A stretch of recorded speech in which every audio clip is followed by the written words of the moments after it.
infancia que este año se ha dedicado a la inequidad, las privaciones y los riesgos que sufren millones de niños.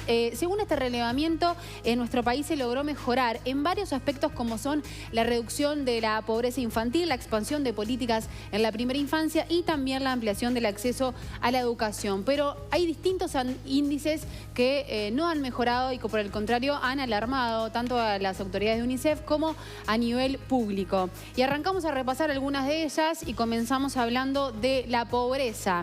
La pobreza en términos económicos es 3 veces mayor en niños que en adultos. El 82,5% de los niños de sectores más pobres tienen un índice de desarrollo infantil por debajo de los que viven en hogares de nivel económico alto, ¿no? Y ahí vemos cómo la pobreza incide de manera directa a los niños. Si hablamos de la educación, el egreso en primaria es similar en todos los estratos sociales, pero varía en secundaria y en terciaria. Los niños y jóvenes de clase media y alta egresan de secundaria en un 96% de los casos, mientras que los de bajos recursos egresan solo un 45%. Y acá ya estamos viendo cómo afecta la educación. En nivel terciario, en tanto, el 70% de clase alta egresa y tan solo un 10% de clase baja logra hacerlo. Si hablamos de los casamientos, esto es algo que se difundió mucho y lo cual causó, mucho revuelo y polémica porque, según este estudio, un 15% de las mujeres, de las niñas, diría, se casa antes de los 18 años. Y esto ya lo vamos a estar conversando, pero es algo que genera muchas repercusiones a nivel de la vida de esa niña, de esa joven. Si pasamos a hablar de la violencia, otro de los ítems que preocupa mucho, el 54,6% de los niños entre 2 y 14 años padece algún tipo de disciplina violenta en su hogar. Además, la sufren más los niños que las niñas. Muy bien, y para hablar de este informe y que nos cuenten sobre la situación actual de nuestro país de los niños, invitamos a Gustavo de Armas, especialista en políticas sociales de UNICEF, bienvenido, y Gabriel Corvo, jefe del área de primera infancia en Sistema Nacional Integrados de Salud. Muchas gracias por estar con nosotros. Gracias a ustedes. Bueno, bienvenidos. La primera pregunta, ¿cómo influye este informe de UNICEF en las políticas sociales? Bueno, desde nuestra perspectiva, desde la perspectiva de UNICEF, el informe lo que pretende es aportar, como otros informes, insumos de información, datos novedosos, algunos de los cuales se mostraban en las placas, y contribuir a generar agenda en torno a la infancia, colocar algunos temas en la agenda. El tema de la equidad, de la inequidad en los propios niños, es decir, en los 900.000 niños y adolescentes menores de 18 años que hay en Uruguay, las inequidades fuertes que hay en el país al presente y que condicionan el futuro. Uno de los datos que mencionaban ustedes para mí es muy elocuente en este sentido. De la educación media superior, del 6º año de la educación media, sea secundaria, técnico profesional, pública o privada, en todo el país egresa el 40%. O sea, 6 de cada 10 adolescentes no van a completar la educación media superior. Este es un dato muy preocupante porque en comparación con otros países de la región, Uruguay se ubica por debajo del promedio de América Latina y el Caribe, lo que es un tanto sorprendente de acuerdo al grado de desarrollo que tiene el país en muchos otros indicadores. Pero más preocupante, consideramos nosotros, es la inequidad respecto al egreso o culminación de educación media superior.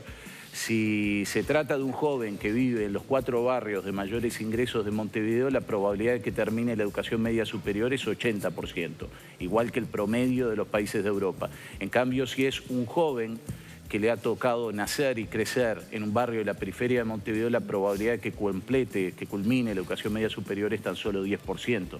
Entonces, esa brecha de 1 a 7 o de 1 a 8 es preocupante hoy, pero es aún más preocupante pensando hacia el futuro. Gabriel, ¿cómo influye el informe de UNICEF en las políticas sociales? Bueno, influye en varios sentidos, así como los distintos informes de Naciones Unidas, en particular UNICEF y otros que produce la academia, siempre son bienvenidos porque influyen, en primer lugar, para confirmar o ver que la senda que se ha trazado si está dando resultados o no. El alivio, en ciertas formas, es que demuestra el informe que el Uruguay viene avanzando, sobre todo lo que tiene que ver con los indicadores de reducción de pobreza y de inclusión de los niños en la educación, muy en particular en la educación inicial, está dando resultados.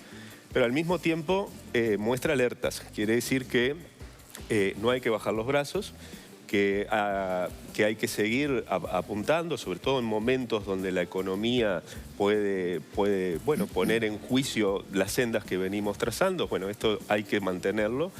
Y al mismo tiempo, algunas situaciones que si bien había intuiciones, creo que los datos reflejan la necesidad de apuntar con mayor preponderancia, mayor observación, sobre todo este tema de los casamientos de menores, de las adolescentes. Si bien ya desde algunos años, en particular con el surgimiento del programa Uruguay Crece Contigo, en el año 2012 alertaba sobre la situación de las adolescentes madres y muy en particular adolescentes con muy bajo nivel educativo y la necesidad de trabajar con ellas, con las familias. Creo que estos datos nos hacen decir, bueno, acá hay que poner un poco más de observación y por lo tanto de acción, de gestión. ¿Ustedes creen, o mejor dicho, cuáles creen que son las políticas sociales que debería llevar adelante el gobierno, por ejemplo?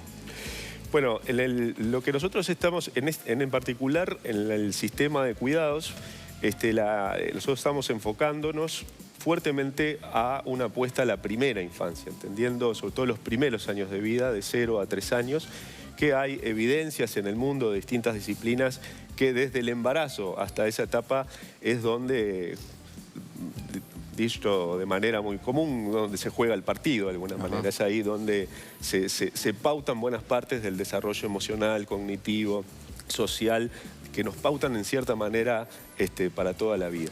No quiere decir que esto, por suerte, el ser humano es muy adaptativo, pero todo lo que podemos invertir ahí nos reproduce en el rendimiento escolar, en lo que sucede después, incluso en educación media. No quiere decir que todo haya que hacer ahí, hay que hacer otras cosas, evidentemente. Pero la apuesta en particular con el sistema de cuidados está en 4 aspectos generales, digamos. Primero, en lo que tiene que ver con las licencias parentales. Es un avance que vamos haciendo, que este año se termina de plasmar lo que estaba en la planificación de un aumento de las licencias maternales, paternales y el subsidio de medio horario.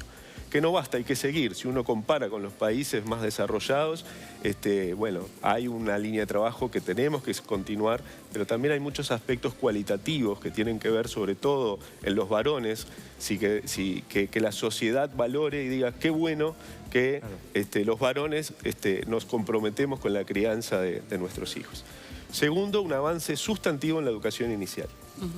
Nuestro objetivo es en el 2020... vamos a ser el país de América Latina con mayor cobertura de educación inicial, bueno, de todo el continente. Y esto es una agenda muy importante. Implica formación, implica infraestructura. En tercer lugar, comenzando un proceso de diálogo en lo que tiene que ver trabajo y familia. Esto involucra a empresas, a sindicatos. Este mundo que tradicionalmente o en el siglo XX ha sido separados, no traigas a casa los problemas del trabajo, lo que demuestra que este siglo es todo lo contrario. Tenemos que generar procesos de diálogo en las mesas de negociación en donde los problemas de la familia también inciden en el trabajo. La forma de cuidar a los niños inciden en cómo estamos regulando, cómo estamos, entre otros, los horarios o las formas en que trabajamos. Y por último, generar servicios más adaptativos a las necesidades de la familia, sobre todo en los primeros años de vida. O sea, está bárbaro la educación inicial, pero tenemos también pensar en otros servicios, como en realidad no estamos haciendo grandes innovaciones, estamos viendo lo que han tenido otros países más avanzados, como decía anteriormente, que permitan mayor adaptación de horarios, mayor adaptación a los gustos y necesidades de la familia. ¿Qué país modelo es el más importante? Mirá, hay varios, pero por ejemplo Francia, Bélgica y los países nórdicos son los países que estamos mirando con más detalle. Para poner un ejemplo, estas agendas en los países nórdicos arrancaron en la década del 40. O sea, nos llevan una ventaja muy importante en ese sentido. Me gustaría volver al informe y a tocar el tema de la edad temprana en que se casan las jóvenes uruguayas. ¿Cómo se llega a esto? Y qué otras, o sea, para entender, ¿no? ¿Cómo repercute en la vida de esas jóvenes que se casen tan tempranamente? Claro, es un punto bien interesante porque como paso previo conceptual hay que entender que la infancia y la adolescencia, y esto para nosotros quizás es más obvio porque vivimos trabajando con estos temas, cuando hablamos de infancia hablamos del ciclo que va desde el nacimiento y, como bien decía Gabriel, de alguna manera también la etapa previa gestacional hasta los 17 años, ¿no? Entonces, normalmente asociamos infancia, digo, el sentido común, a la infancia en edad escolar o la primera infancia. Pero cuando hablamos de proteger a la infancia, estamos hablando de todo este ciclo de vida. Y todo este ciclo de vida, que a su vez tiene subciclos, son claves para el desarrollo.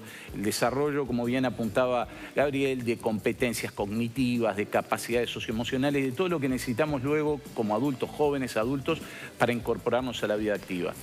Por lo tanto, hay que tener presente que una niña de 15, y subrayo, niña, aunque es una adolescente, pero es una niña en una etapa de formación de 15, 16, 17 años, está precisamente en una etapa de formación donde la educación es absolutamente clave, no solo para los varones, sino también para las niñas, donde la toma de decisiones todavía está en una etapa de formación, ¿no? Es decir, desde la perspectiva de derechos de infancia hablamos del concepto de autonomía progresiva. Entonces, no estamos hablando de adultos, estamos hablando de niños que tienen que desarrollar todas esas capacidades a las que hacíamos referencia. Estos datos surgen de relevamientos que ha realizado UNICEF, que ha realizado en Uruguay y realiza en otros países del mundo aplicando las mismas metodologías, de modo que los datos sean comparables, y creo que contribuyen, como bien señalaba Gabriel, a colocar o a iluminar algunos temas que, si bien existían indicios, tal vez no estaban tan presentes en la agenda de debate precisamente por la falta de datos que lo revelaran claramente. ¿Y se sabe más bien las causas? ¿Es falta de información de educación sexual, necesidad, violencia sexual? Mira, yo creo que la combinación o la composición de factores causales es heterogénea y todavía no suficientemente estudiada, pero para dar algunas pistas al respecto. Cuando vemos este dato que ustedes mencionaban en la introducción, este dato varía en función del nivel socioeconómico de las personas. Es mayor en los niveles socioeconómicos más bajos, en los niveles educativos más bajos, y uno diría casi intuitivamente en todos aquellos contextos donde por condicionamientos sociales, familiares, por falta de acceso a información, a otras perspectivas, expectativas, oportunidades, allí tiene mayor incidencia. De todas maneras, es un fenómeno social, como revelan los datos, bastante extendido, más allá de las diferencias, como decía, respecto a los niveles socioeconómicos o los contextos socioculturales. En todo caso, creo que, reitero, es uno de los temas que hay que incorporar a la agenda, que tal vez no estaba tan en el centro de debate, así como, y se mencionó también al comienzo, el tema de la violencia hacia los niños, no solo la violencia física, sino la violencia psicológica. Un 56%, claro, muy alto. Y son porcentajes similares a los de otros países de la región, lo que muestra que en nuestras sociedades todavía está muy internalizado y aceptado como método disciplinario, como método para colocar límites el uso de la violencia.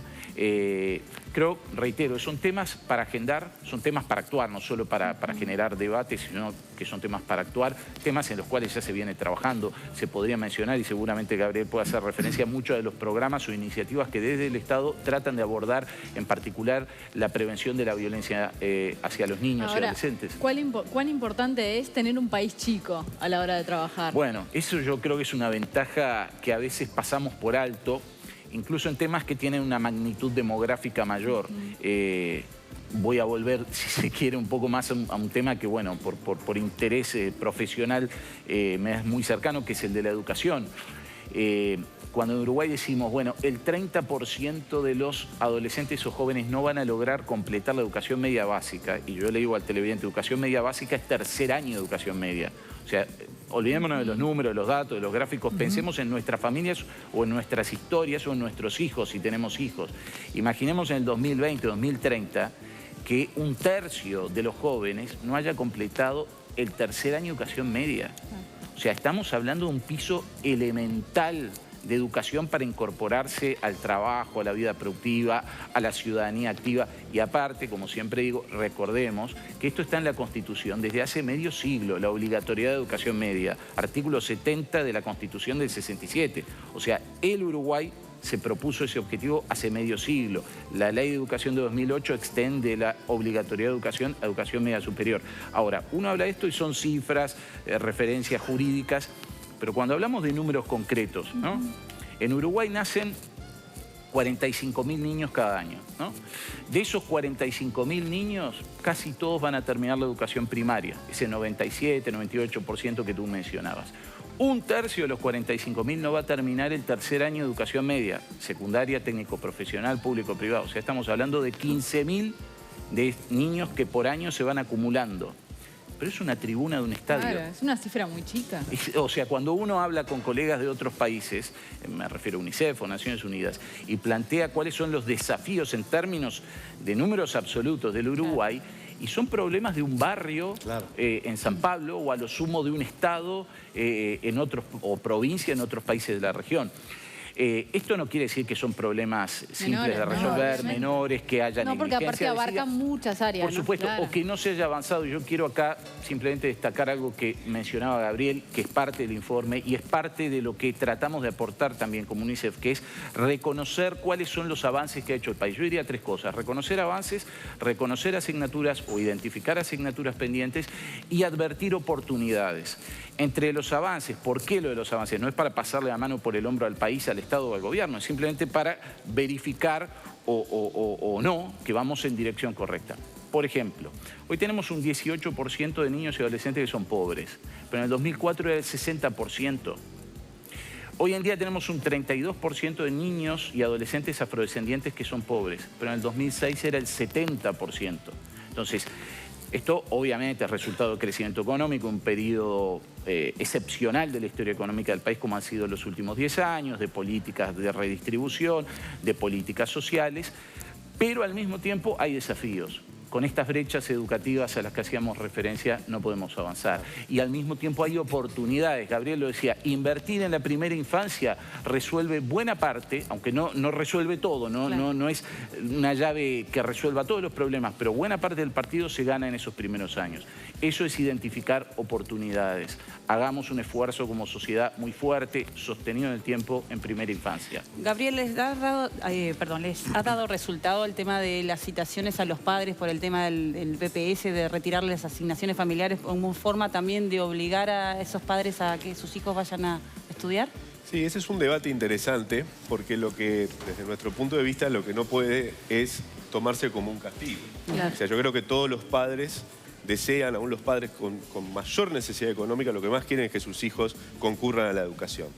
Lo que es bueno en esto de las contraprestaciones es plantearse frente a las familias, bueno, a ver, ¿qué necesitas para que pueda continuar el estudio de tu familia? Y ahí hay todo un trabajo en particular del Ministerio de Desarrollo Social, obviamente en conjunto y en coordinación con la educación, que se va llevando a cabo.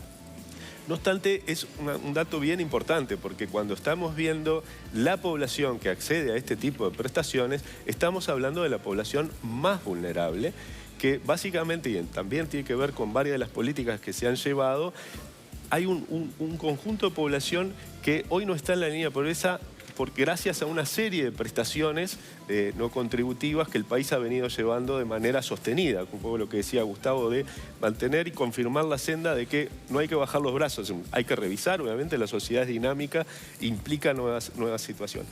Pero lo que es importante en este tema y también es que como sociedad plantearnos esto no puede ser un castigo, tiene que ser un enfoque de solidaridad y de trabajo con esas familias y de incentivo para lograr que esa familia pueda continuar con la salud, con la educación.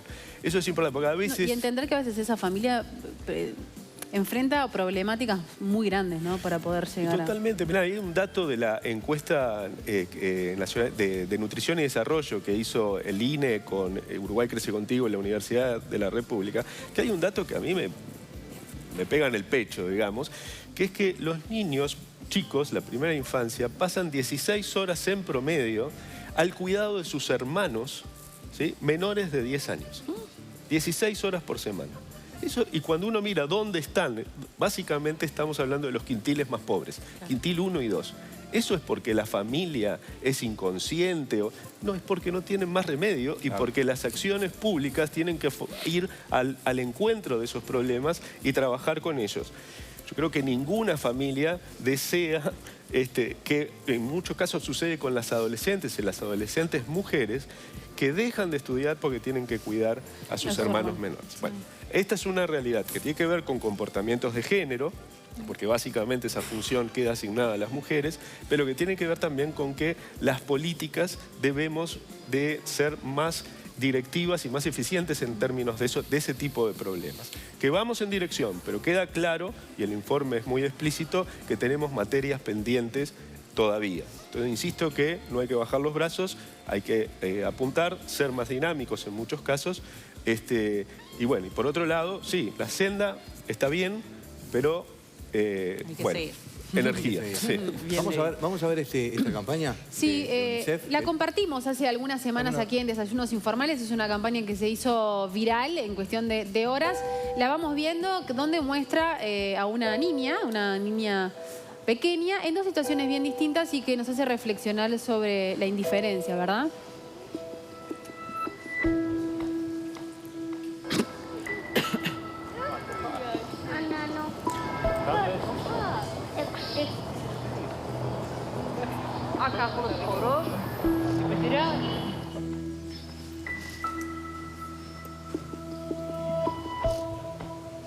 Mi pregunta es, ¿se cuestionó en algún momento esta campaña? ¿La cuestionaron por puertas para adentro, teniendo en cuenta el final, ¿no? Que esta niña, por supuesto, termina la exposición, angustiada, claro, de esta ¿no? niña por lo que estaba sufriendo. A este experimento. Yo creo que no, creo que en realidad la campaña lo que intenta mostrar es que la reacción de la sociedad a veces en relación a la niñez está muy condicionada por preconceptos. Muchas veces los especialistas que trabajan en temas jurídicos dicen, bueno, cuando se trata de niños o adolescentes, en especial adolescentes en conflicto con la ley penal, hablamos de menores. Nosotros no hablamos de menores de nuestros hijos adolescentes, ¿no? Y estamos hablando en realidad de la misma población que tiene los mismos derechos, de los mismos ciudadanos. Entonces yo creo que a veces las campañas de sensibilización ayudan a mostrarnos, a sacar el velo de cómo vemos los temas y tratar, precisamente tú decías, el tema de equidad, que todos los niños, más allá del lugar donde nacen, donde se desarrollan, donde crecen, son iguales y tienen los mismos derechos y como sociedad y como Estado tenemos la responsabilidad de garantizarlos. ¿Se da una desventaja aún si por raza, por discapacidad también? Sin duda, yo creo, mira, lo mencionaste al pasar y creo que es uno de los temas centrales, el de discapacidad en Uruguay, donde deberíamos tomar más conciencia de alguna de las asignaturas pendientes que el país tiene. Uruguay, de acuerdo a los datos que surgen del Censo de Población de 2011 u otras fuentes de información en relación a la infancia, la adolescencia con discapacidad, pero esto es válido para toda la población, tiene inequidades muy marcadas. El nivel de culminación de la educación media entre los adolescentes discapacitados es bajísimo en Uruguay. Es alto el nivel de culminación de la educación primaria, pero hay todo un debate respecto a qué tipo de educación reciben los niños discapacitados. Pero ahí, respecto a la educación media, así como para el conjunto de los adolescentes, tenemos un tema que hay que no solo agendar, hay que empezar a actuar y destinar probablemente más recursos y mayor capacidad de innovación desde las políticas públicas para garantizar el derecho a la educación que un adolescente con algún tipo de discapacidad y en algún nivel puede tener.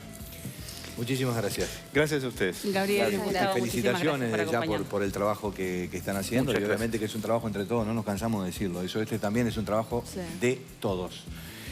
La tuvimos acá de invitada hace algunas semanas, a Soledad Pastorutti. Soledad, ahí está.